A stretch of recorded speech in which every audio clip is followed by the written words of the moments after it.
What's up, you guys? It's your boy D.E.B.O from D.E.B.O Music Group, and this is another episode of A Moment with D and SOSA. My boy SOSA is not here with me today, but if you guys will help me welcome our special guest, Mr. Craig Scott. Yeah. Yo, this is the dude right here, for real. Man, thank you so much for having me, Yeah, bro. man, thanks for coming on, bro. So how Wow. you been, man? Bro, I've been doing very well. Very I can't well. complain. Cool, I can't cool, complain, you know cool. what I mean? Out here in these streets. Right. For those of you who don't know, me and Craig met a little bit over 2 years ago. It's been that long? Yeah, man. Wow. Yeah. Yeah, it's been a while. Yeah, man. Yeah, yup, it is. Yeah. Yup. Out in Virginia, what would you call the job that we were doing? Well, we don't want to make light of the institution of slavery, but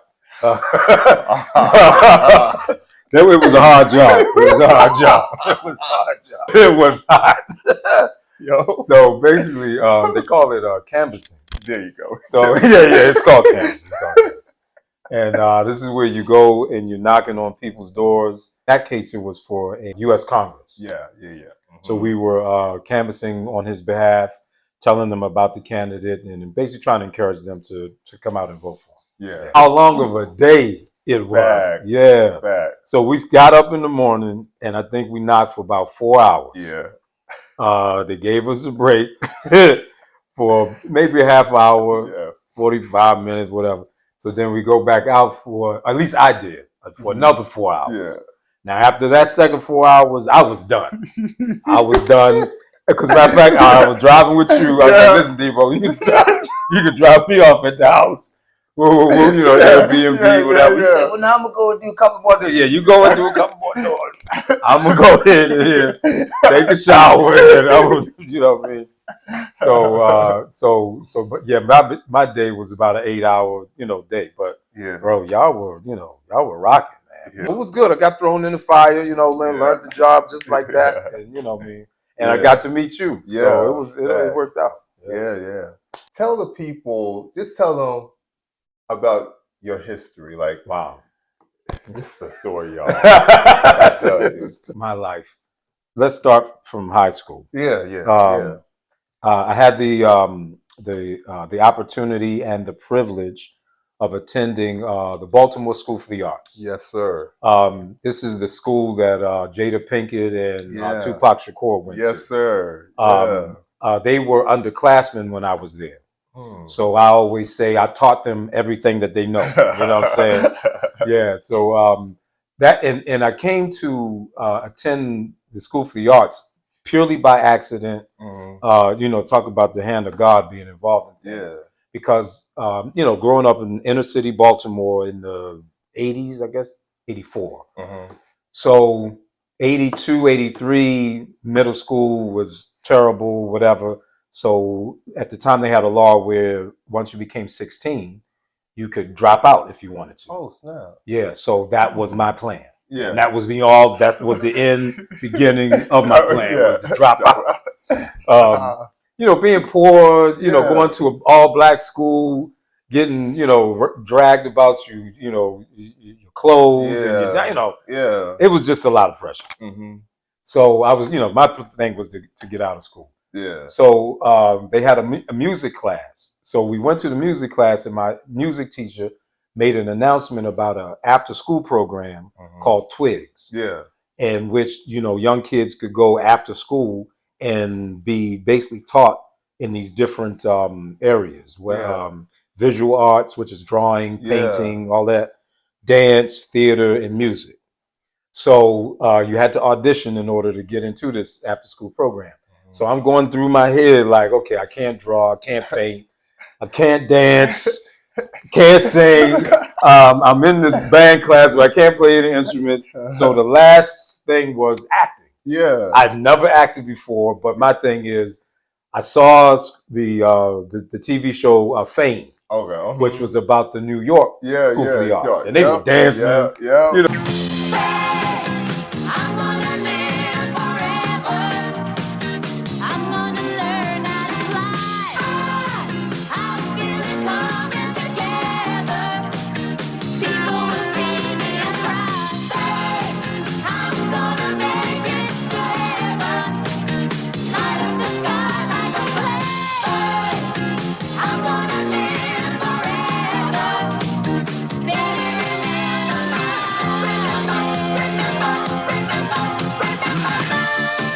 girls and all that. I said, listen, I'm gonna see if it's like that. So I go home and I never wrote anything of in my life, and I wrote out what I would find out they call a monologue. And the monologue was about some guy that was down out and poor out of his, down on his luck. Yeah. And he was trying to get a job. Yeah. So he's interviewing for a job, and they turn him down. And so he kind of just blows up and expresses all of the stuff that's going on with him. Yeah. So that was my monologue. So I end up doing that monologue, and so when I go to the School for the Arts to do the audition, it's this big ballroom. Looks, ballroom really, because that's what it was. It was a ballroom that got converted into a theater. So I walk in. So it's this white dude with this other white dude. There's this one black chick at the table. So I'm already like, okay, because I'm coming from a predominantly black school. And so they asked me, what are you going to audition? What are you going to perform? So I told them, I'm going to perform something that I wrote. So, you can see it on their faces. They like, oh, Lord. Because come to find out, like, you're not supposed to do that. You're supposed to bring published material from some well-known author or whatever. I don't know about all of that. Yeah. So I do, I performed the monologue, and it must have been pretty good because a couple of weeks later, I get a letter in the mail that I was accepted into the program. Yeah. Hey. So I go to the program the first day, and I meet, a matter of fact, the black woman that was doing the audition. Beautiful woman. So she was my first acting teacher. Okay. And like the first day, I just fell in love with it. I never even knew that it was something that I could do or anything like that. Yeah. So I enjoyed the class so much that it literally gave me motivation to stay in school because I had something to look forward to. What started out was supposed to be just one day a week, but come to find out they had a second class, so I would go to that class too. Yeah. So that got me through my last year of middle school. At the end of that class, now I knew more about how to audition, so I actually auditioned for the school. Okay, gotcha. So I audition for the school and I get into school. By the time I get into school, like I said, I kind of, really excelled. Yeah. So the same year that I got into school, Jada Pinkett comes to the Twigs program. Oh. Yeah. So I'm there being the teacher's pet, teacher assistant for the next crop of people that's coming to Twigs. So it was beautiful. So I got to see Jada, starting out or whatever. Yeah. I think it was the second year that I was there. I think that's when Pac came. Okay. Right. So I met him. I got a chance to. We did a little talent show thing, together. We didn't perform together, but we were on the same show. Yeah. I gotta tell this story. Go for it. Yeah, like I said, I was the upper class, doing my thing. So. Later on I would find out he kind of, looked up to me as far as the acting thing. So I do a scene from a play called Streetcar Named Desire. Okay. So in the scene, the guy takes off his shirt and puts on a pajama top. And the scene go on. I won't say what the scene was supposed to happen. It's a family show. Okay. So but when I take my shirt off, you can hear the girls in the audience like, all this type of thing. So sure enough, when Pac gets to perform his segment of the talent show, he's doing the monologue from Raisin in the Sun. Why my mama can't have pearls. Yeah. Now, I've seen him perform this. I've seen him rehearse it for that particular show. Yeah. He comes out totally shirtless to do that. I mean, totally inappropriate. He's across from his mama. But he heard the response that I got. So he was like, I was like, wow. So I'll never forget that. I love telling that story. But he was a good good brother. Yeah. Way ahead of his time. Matter of fact, I think he was the first person that I had any kind of political discussion with, without me having any knowledge of what exactly he was talking about. Yeah. He mentioned the Panthers. He talked about the Black Liberation Army and all. Yeah. And these things would play a major role in my life years later. Wow. Yeah, but at the time that he's talking about it, I don't know what he's talking about, but I'm interested. Wow, that's Right. cool. So the school, the School for the Arts was an art school. You know what I mean? So we didn't have any fights at all, not one that I can even think of. Wow. Except for the one with Tupac Shakur. Really? Yeah.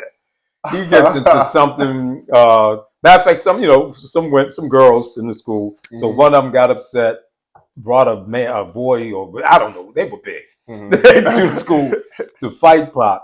So the dude walks up. He says, "Who's Tupac?" So Pac stepped up. You know what I mean? He said, "I'm Pac." So, the dude get to swinging, they get to fight, whatever, and everybody's just standing back, letting them, do them. Yeah. But then some other dudes want to jump in it. So once the other dudes jump in it, and I'll never forget it, and I'm never going to not give this brother his credit. A white dude I went to school with. He's the first one to jump into the joint, and he said, "Oh no, we ain't allowing that to happen." Oh wow. So yeah, he grabbed some folks. So a friend of mine, his name is no, I'm gonna keep people's names out. A friend of mine, he jumps in it. So once he jump in it, now I jump in it, and so it was this big tussle, whatever. So now everybody's screaming about the school security's coming, police coming. So then they break out. Yeah. So and that's when we find out that the whole fight is behind him in between these two girls. Yeah. You know what I'm saying? Yeah. But that was literally the only fight that we had at the joint. Was behind him. But yeah, that was my foray into the School for the Arts. But it was a great experience. I learned a lot. I honed a skill that I didn't even know I had. You know what I mean? And I'll always be grateful for that experience. Yeah. That's so cool, man. That is amazing. That's amazing. And I'm always intrigued by how you just never know what life has in store. And you never know what the people in your life mean. Sometimes you may have an ideal of what, like you can see this person has this gifting, this person has that. They have this spark to them. But you never know where they're going to end up. You just never know. And the fact that you were in the midst of two great people, within, this Hollywood world. Yeah. Listen, the school actually, there's two major people that they produce in the music area too. Dante Winslow. You'll see him in all of those award shows where they got the bands behind them. He was at the Super Bowl. He plays with what's his name? Timberlake. Okay, Justin Timberlake. Yeah. Oh wow. He's famous. He's a trumpet player, but he composes. So he's like a major music figure. Then there was a jazz musician. What's his brother's name? Anthony. Oh, I can't believe I forgot his name, bro. His name will come back to me. All right. So then there's another brother. He was a visual artist, but he became a famous DJ. So the school, at least the generation that I was there, produced some major. Oh, and I don't believe I didn't even mention the sister. Well, her name was Linda Fisher at at the time we went to school. She became a prima ballerina at Alvin Ailey. Oh wow! I mean, just amazing people came from the school during that era that I was there. Yeah, wow! Definitely. And I don't know, so I'm going to ask you if you know. Is this school still around? Yeah. Oh yeah, it's still there. Okay. Yeah. Oh, definitely. Matter of fact, Jada had just recently. Let me go. This is a fast forward though. We're gonna skip over a lot of stuff, but since I'm bringing it up, So me and Jada beefing, right?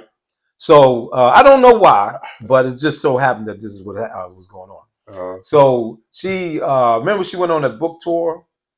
She got into the whole controversy and all that type of stuff. So she writes a book, she goes to the book tour. So part of the book tour is she comes and visits the Baltimore School for the Arts. So she's inviting old classmates. guess who didn't get an invitation? Oh yeah, your kid didn't get an invitation. Yeah. But now what's crazy is you remember the Chris Rock the special that he did? Oh yeah, you had to slap. Well, after the slap, the special. The Netflix special. Yeah. So he decides to record the Netflix special in Baltimore. Not in Philly, where Will Smith is from, the person that wants to do it in Baltimore. Yeah. So the minute I see that, I said, hold up, this is a dig on Jada. Like, I thought you're supposed to be beefing with this dude. Right? Yeah. So as it works out, I find a way to actually attend the live performance. Yeah. And this is like the first time Netflix is going to do a live comedy special all the time. Yeah. Oh man, what? Do you know I heckled him on his live joint? Oh yeah. Did I? So you could go on Netflix right now, and at the beginning of his feature, you hear somebody making a bunch of noise, and then he go. I'm trying to get the edited version, but basically he shouts out for me to sit down, but he uses some other language. Yeah. So when he does that, that's me that he's talking to. Yeah, but I'm doing that because I don't appreciate what he's doing with regard to Jada Pinkett. Like, your beef is supposed to be with this man. Like, why are you coming and doing, then calling her a B on the show and all of that? Like, so I also, listen, she's a fellow classmate. Yeah. Underclassmen. So all of that, black man protect the black woman. All of that is in there. You know what I mean? So I'm putting myself out there. You know what I mean? Oh yeah, they escort me out the spot, the whole 9 yards. You know what I'm saying? You know what I mean? I'm putting myself out here for the system. Yeah. She gonna invite me to the joint. I said, "Oh yeah, we beef." So just to, let you know. But so the school definitely still exists. Okay. That's funny, man. Yeah, that's crazy. All right, man. So, tell the people a little bit now about after high school, going to young adult years. Tell them how that. I had an opportunity to attend Boston University, Boston, Massachusetts. Yes, Lord. Up north, as we call it. So I get to Boston University. You have to audition in order to get into their theater program. So I auditioned, and they, allowed me to attend the school. It was part scholarship. Boston University was going to cover part of it, and my high school was going to cover part of it for the first year. Okay. Now I don't know this is a setup though. You know what I mean? It'll come out later. Okay. So near the end of that first year, a friend of mine, he gives me a book, the autobiography of Malcolm X. I've heard of Malcolm X. I vaguely recall Pac making mention of it or whatever, but it's not, the significance of it is not really, hitting me. Yeah. So I'm taking the train from Boston to Baltimore. Yeah. And on that train ride, I start to read the book.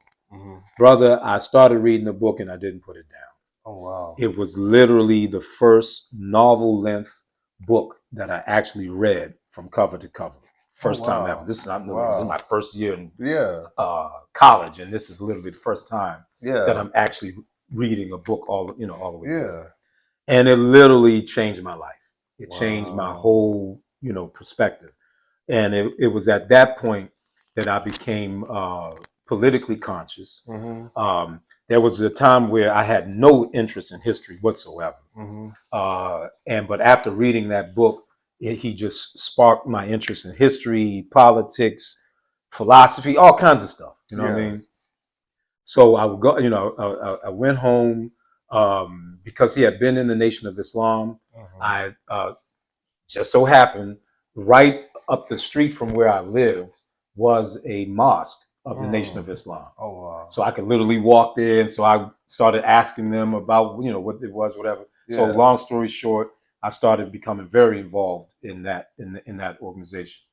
So imagine spending the summer in the Nation of Islam and now going back to white Boston University. Yeah. Oh. You okay? Yeah. So, brother, I tore up. Man, anything that I thought was racist, prejudice, I was on it. You hear me? So I'm getting into disputes with the professors. I'm getting into disputes with whoever. You know what I mean? Yeah. So, but now I'm still at least one of the best students in my class. But you know, I was a part of starting a black organization on campus called Men of a Stolen Legacy. And these were brothers who were basically, you know, pro-black, conscious, wanted to get together on campus. And we did mentoring on the weekends for black kids from Roxbury and helping them with their schoolwork and stuff like that. We were inviting black revolutionary lecturers and speakers to the campus, like Bobby Seale, Kwame Ture, you know what I mean? All kinds of folks, you know. So I'm just Also, this is at the height of the anti-apartheid movement. Oh, okay. So Boston University at the time was heavily invested in some things in South Africa. So some of the students, both black and white, but predominantly led by the black students, were pushing for the university to divest in those investments. So I'm part of rallies and protests about it. I'm just doing too much. I'm just, looking back. You know what I mean? If I was a white conservative dean, I'd have probably said, "Oh yeah, he's got to go. He's got to go." So sure enough, I get called in the office after the first semester, and they go, "We just don't have the money to continue your," you know what I'm saying? And I didn't even argue because I already understood what it was about. It wasn't about the grades. I had the best grades, one of the best students. It was about the politics. So I go back to Baltimore after I get kicked out of the school. Yes, I got kicked out of Boston University. Just make it very clear. Put that on record. So after I get kicked out of Boston University, I go back to Baltimore. Now I officially join the Nation of Islam. And I have an opportunity to meet the Honorable Louis Farrakhan, be a part of his security team when he came basically anywhere along the East Coast and throughout the southern states. I was a part of helping with his security when he was there. Learned so much. I mean, to this day, people who have any knowledge of the Nation of Islam, like they'll see me and they'll go, "You was in the Nation, wasn't it?" You know what I mean? Because some of them will kind of still see that look, if you will. So I, learned a lot. But, I was really on a very black militant political mindset. And the Nation of Islam was more religious, you know what I mean? But I learned a lot of, my militancy and all of that, in the nation. But it was basically a religious organization. I'm glad that you said that. And do you mind, like, and maybe you're about to go there. Go ahead, like explaining like that separation between the two, between the black militant and the religiousness of the Nation of Islam. Oh yeah, definitely. So that's a very good question. So when I was doing the research to be a part of the Nation of Islam, I always, enjoyed listening to Louis Farrakhan's or Minister Louis Farrakhan's lectures and teaching, all that. Loved it. But what really made me join, there was a brother that used to be a part of the Nation of Islam. His name was Dr. Khalid Muhammad. Dr. Khalid Muhammad was this beautiful, dark-skinned, black brother, bald head, shining, super duper militant. Super. So in the Nation of Islam, they have a special class for the men, the FOI class. So this time was going to be a special class. Dr. Khalid was going to teach it. So brothers from D.C., Virginia, different surrounding areas were all going to come to Baltimore at this place, and the FOI class was going to be conducted, but Dr. Khalid would be the key speaker. So with, I'm a visitor, so they put us in the front row. Man, Khalid come in there, bro, with he got a black beret, black fatigue, black boots shining, sharp. So he's, he's defending Louis Farrakhan at the time. You know what I mean? Yeah. Brother, he said, this was the thing that got me. He goes, if they touch a hair on the head of the Honorable Louis Farrakhan, we're going to kill everything white that's in sight. That ain't right. I said, oh my God. Sign me up. Look at this one right here. You know what I mean? So, he's just gone.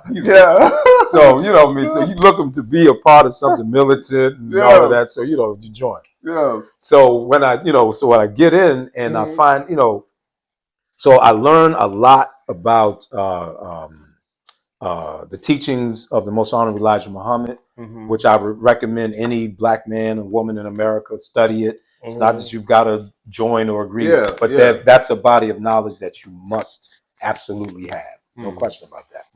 So, so as I was functioning in the Nation of Islam, I remember, this is what I really knew, that it was a religious thing. So they, kind of discovered that, I could speak, I could give a speech or whatever. So they asked me to give a speech or whatever. So in the course of the speech, I used the terminology of revolution. So the brother minister, after I gave that speech, he said, brother, we don't use that or advocate, anything like that, blah, blah, blah, blah, blah.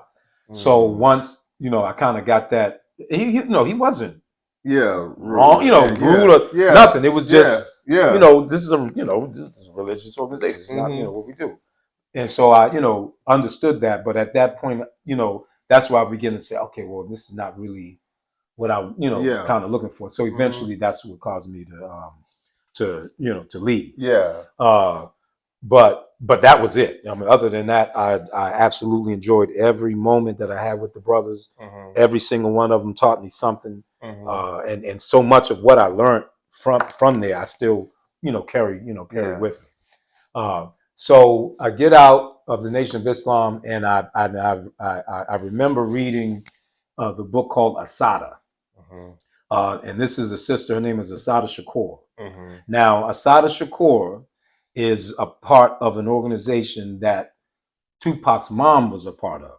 Afeni Shakur. You understand? And so what this is the organization is called the Black Liberation Army. Now, the Black Liberation Army was a splinter group or a spinoff from the Black Panther Party. The Black Liberation Army, sort of similar, felt as though the Black Panthers weren't militant enough. Right. You know what I'm saying?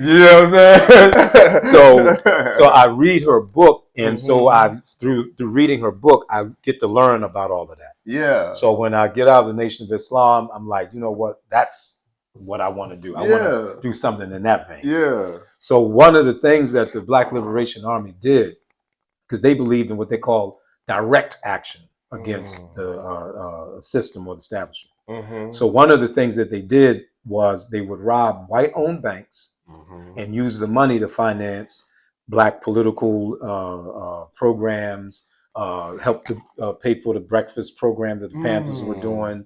I mean, just, a whole, range of things like that. Yeah. That's right. So following that model, me and some other like-minded brothers got together, whose names I will not reveal. We got together and we like, you know what? We're going to do the same thing, a similar thing. So we ended up robbing white-owned banks and using that money to, what we did was we produced a lot of pro-Black cultural and art events, African dance events. We brought in, matter of fact, D.L. Hughley back in the day. We brought him into Baltimore to host a talent contest that we were doing in the hood. There was a saxophonist in Baltimore who was real famous, Najee, I think his name. So we had him come and perform, and I also financed. We also financed a short, a one-act play that I wrote called Can a Nigga Do Shakespeare? Yeah. Right. And so in that play, this is where I'm basically challenging the stereotype about Black people from the hood not being able to relate to or be able to perform or be able to understand the literature of Shakespeare. And so I'm challenging that whole thing, but I'm also challenging us as a people in us describing ourselves as niggas. Yeah. So the title of the play was a question: Can a nigga do Shakespeare? The answer was no, a nigga can't, but a Black man can. In order to make that, that distinction. Yeah. So it was those type of things that we were doing with the money that we were robbing from these banks. And so that was my activism. Yeah. That was my involvement in politics. I was never into electoral politics. We didn't care for the Democrats or the Republicans. Yeah. It just, that was just something that we weren't, into. Yeah. Yeah. So that's all came from going to Boston. Yeah. That's good stuff. And there's a few things I want to point back. Yeah. Go ahead. That's why I figured I'd better stop. The last thing you just said, which I think is very interesting, you said how, and you correct me if I'm wrong. So were you saying that the thought behind and can you say the name of the group? The Black Liberation Army? Yeah. Now what's the group that you and your friends started? Like, where friends from? So there's a thing. I'm trying to remember the terminology. So it's okay in that field, if you will. They use terminologies like cells. Okay. Yeah. So gotcha. cells. We were a cell of brothers operating with a Black Liberation Army model, or following a Black Liberation Army model. I got you now. We never we never spray painted BLA on the banks or anything like that. We never did that. Yeah. But the guiding principles, the methodologies and all of that were from the Black Liberation Army. Gotcha. And so in that, you said you guys weren't really focused on like Democrats or Republicans. No, you're not just at all. Doing your thing. Right. Our whole concept was revolution. Yeah. We were a revolutionary, Black nationalist, Pan-Africanist organization, basically. For the Black people. Right. Yeah. Oh, yeah. I got you. Okay. That's the idea. Have you? Okay, just a little side journey. Right. Have you ever seen the Netflix series Money Heist? No, I've never even heard of that. Money Heist? No, I've never heard of it. You have got to watch that movie. Okay, it's a show. It's a show on Netflix. Oh yeah, I'll definitely check it out. You're gonna watch it, and then when you watch it, you get back about like your background. Okay, I might have to sue them. They might be using. They might have used. Okay, all right, yeah. You ain't gotta say it. I'm gonna say it. All right. Yeah. That's crazy. Well, you know what's interesting? That now that I brought that up.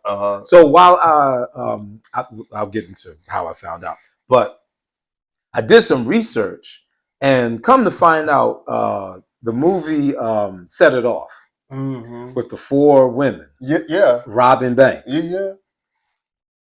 There was a case. A brother out of Baltimore wrote a play about 4 Black guys robbing banks in the city of Baltimore. And his argument was that his script got stolen, and that was the basis of Set It Off. So when I read that, I said, this is crazy. So, you know what I mean? It's like, well, brother, you kind of, you took 2. You didn't let us know that you were, because of course, when we got locked up, it was in the paper and, all of that. So, you didn't let us know that you were using us as the model for your movie. Then they turned around and took your thing. And, you know what I mean? At least that was his, that was his argument. But when he took it to trial, they were like, it's just not specific enough for you to be able to say, claim it. You know what I mean? But he had, he had the proof that he actually sat down with people from the studio and all of that, but they said it was just too too general. Yeah. So that's my own side note to that. But let me just say this. And this is not to. If you watch any of my previous episodes, then you know that I've explained that there's a dark side of Hollywood, right? But there are good people doing stuff in Hollywood. But let me not just sugarcoat what I'm about to say. There are people in Hollywood, and this has been going on since black and white pictures, that take people's work. Yep, exactly. And put it as their own. Yep. Now, let me just say this, and I'm going to try. I'm not going to name names. I can't name names, but I'll say personally, I've had that happen to me, where Mike, where let's just put it like this. D.E.B.O music group. We are a music group, right? So I write songs, right? Let's just say a song that I wrote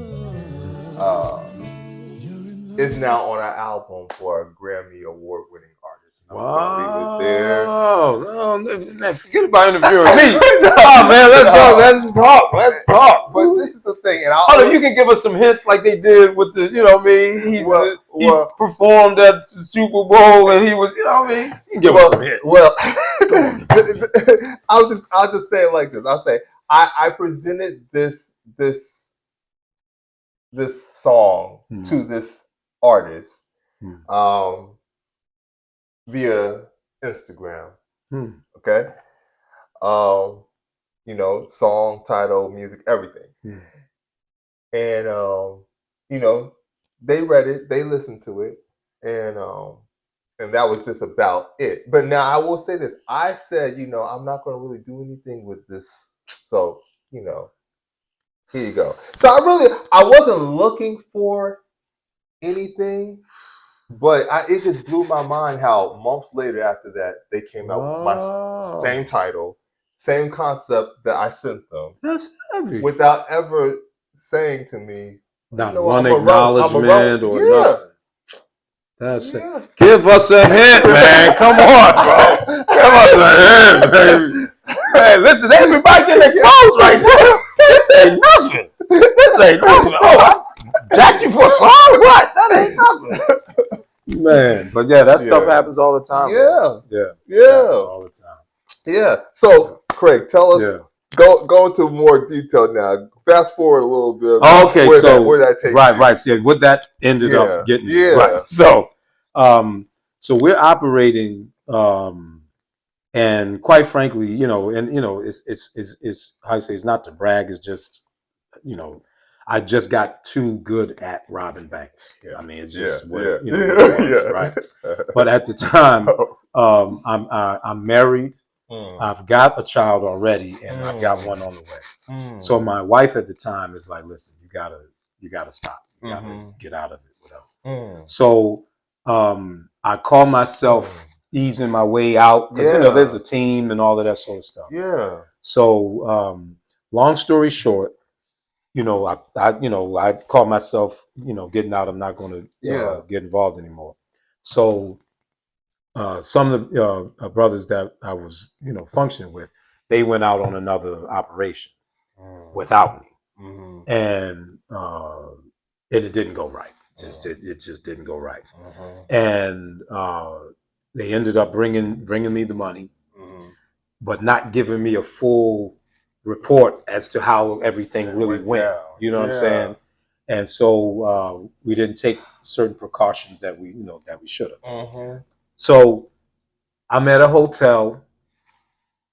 Yeah, so I'm at a hotel. They've gone to do something else. I think to get a car, something. I don't forget what it was. So I'm in the hotel room, and just something to tell me, look out the window. So I pull the curtain back, and I look out the window, and I look down, and without a shadow of a doubt in my mind, I see a white guy standing at the back door, just kind of standing there. But I've been on post before in the Nation of Islam, so immediately I recognized this the FBI, this the police. You know what I'm saying? Yeah. So I gather up whatever I could in the room. So I leave out, and so I leave out that same door. So he lets me walk past, because at this time they don't really have a description, but they have a location. Gotcha. So instead of going right, I went left, and I ended up walking across like a 6-7 lane street in order to get over to, because I'm going to a mall or something like that. But as I'm walking across the street, I hear someone go, "Hey, you with the bag." But I don't hear you. You know what I'm saying? So I keep walking. So I get into the mall area. And now this is back in the day where before cell phones, iPhones, and all of that, there was a thing called public phones, phone booths. Okay, you walk up to them, you pick the phone up. It's got a cord. The headphone piece is a cord. It's hooked to the. I gotta describe this because they don't have any idea about this, right? You know what I mean? And you push the buttons and you call somebody at their house, or a beeper. That was about all the technology we had back in '94. So I'm calling my partners, like, what's going on? But of course, I'm not getting an answer. So I hang the phone up. When I hang the phone up, hey, did he say stop or drop? Oh, drop the bag. Yeah, drop the bag. Drop the bag. Now he doesn't identify himself at all. So when I turn around, he doesn't have on a FBI, nothing. Just this white guy talking about drop the bag. So the phone bank, I gotta, hey man, what are you doing? Blah, blah, blah. What's going on? You know what I mean? Until I can clear the phone bank. So when I clear the phone bank, then I break. Then it's through a mall. So I'm going to some clothing store, whatever. So I run into the clothing store, but he's right behind me. So he jumps on my back. But when he jumps on my back, I guess he's not big enough to force me to the ground, right? So I kind of use his own momentum and I toss him over my shoulder, right? And he hits the ground, and he's holding on to the bag when he falls. So I just let the bag go. So I break out the back door, exit door, whatever. When I go out the exit door, brother, it's police cars, policemen. So I run, I'm running, but there's nowhere. There's literally nowhere to run to. So basically, it's kind of embarrassing to admit, but the mall security guy runs after me, and he's the one that really tackles me. Tackles me down and scares me. It was crazy. Whole blood mall cop. Yeah, right.